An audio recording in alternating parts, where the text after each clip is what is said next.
Hello and welcome to Pro Trader Strategies market commentary for Friday, June the 16th. My name's Eric Wilkinson. Anyway, let's start that over.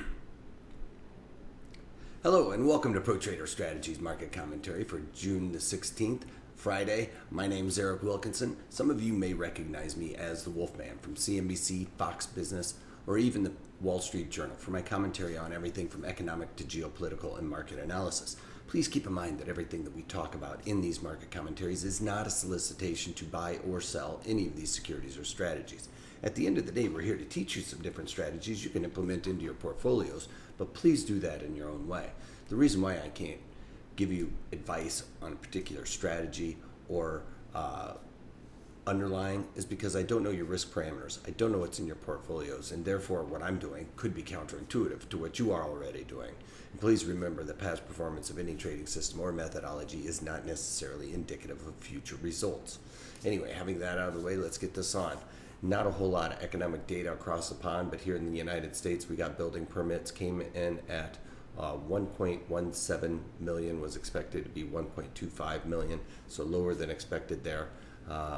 I talk about the building permits quite a bit. When they're pulling a lot of permits, it doesn't really give you a real good picture as to what's going on because they can pull as many permits as they want, but they don't necessarily have to build. But when they're not pulling permits, that is a bit more of a red flag, and that's kind of showing up in the housing starts as well. We're seeing housing starts come in at 1.09 million, was expected to be 1.23 million.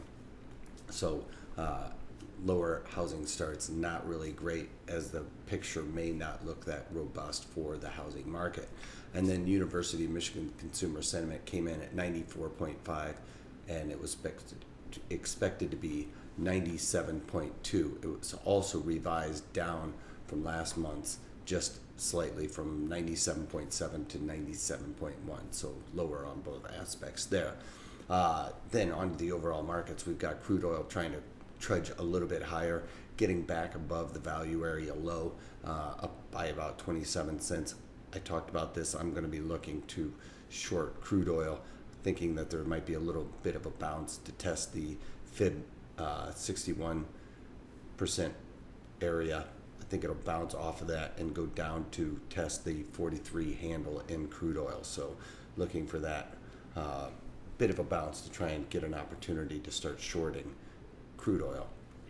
Then on to gold futures, slightly higher on the day, but going to get real comfortable here right at this point of control. Just as a caveat, Bitcoin is getting crushed lately. I think it's down like $800 in the last few days. It did not participate on the sell-off as gold did. When gold started selling off, you would expect Bitcoin to kind of sell off as well. Bitcoin took a rally during this sell-off here, and now is starting to be a bit of a catch-up to the chart as gold is. Bonds slightly up on the day by about 9 ticks. We talked about this. I think it's going to come back down to this value area, the point of control. We're just going to have to watch that. This is getting very close to crossing over, which would be more of a bullish sentiment if we get the 50 over the 200. So that's going to be happening in the next couple of weeks if we see bonds stay a little bit higher here. Dow Jones Industrial Average up slightly on the day, getting back above this value area high, looking to test those that historical high in the Dow Jones. Then we got the NASDAQ slightly down on the day by about 23 points. NASDAQ tech has been getting beat up lately. I've been trying to take advantage of some of that as the blue chips like in the Dow have been pushing higher. Then on to the E-mini S&Ps, just down slightly on the day by about 5 points here. Stuck in a trend. We're going to be looking at this trend right here as support, the 2417-ish area to the basic historical high there is going to be kind of that range to look to break out of. Then on to the 30-minute chart of the E-mini S&Ps. As you can see, overnight we made the highs there. The market on the data points really started selling off. We're getting a bit of a bounce here now, but starting to look like it's going to be building up as an inside day as well, just going into a Friday. Fridays in the summertime really start slacking off, especially volume after,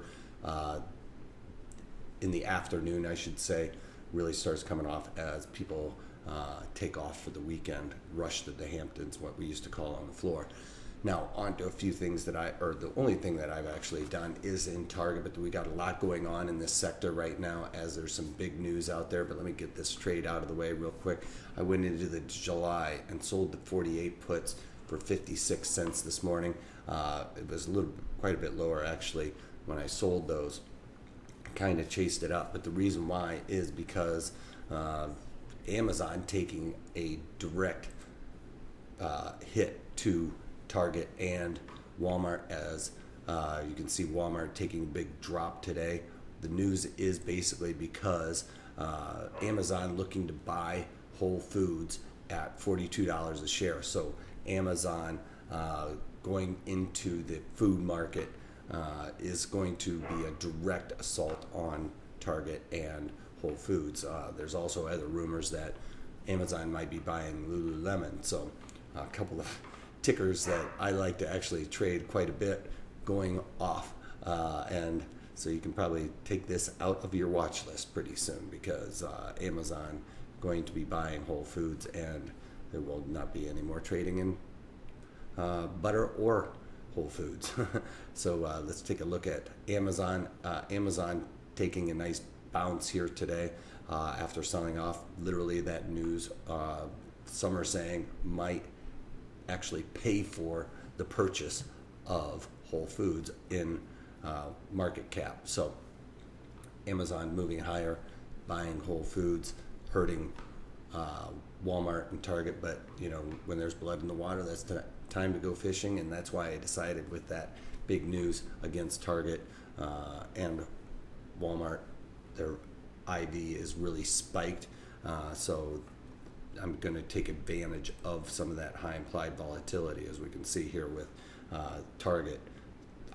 Huge spike in volatility there. So anytime you can take advantage of it, getting below where the low was, this value area low, selling those puts, I think I'll do all right with that. All right, so that's all I got for you today, other than later on this afternoon I'm going to be doing a webinar on the El Azo Loco, which is the double bear spread. We used to call it the Azo Loco on the floor because it is the crazy bear, meaning doing a double bear spread in a sense. And I'm going to show you how to set that up for success, because you can set this trade up where you're really kind of setting yourself up, you know, as a loser right away. I'm going to show you how to set that up to increase your probabilities of success, and go through all of those rules in the webinar today. So check it out at protraderstrategies.com. And if you can't take that, take it easy.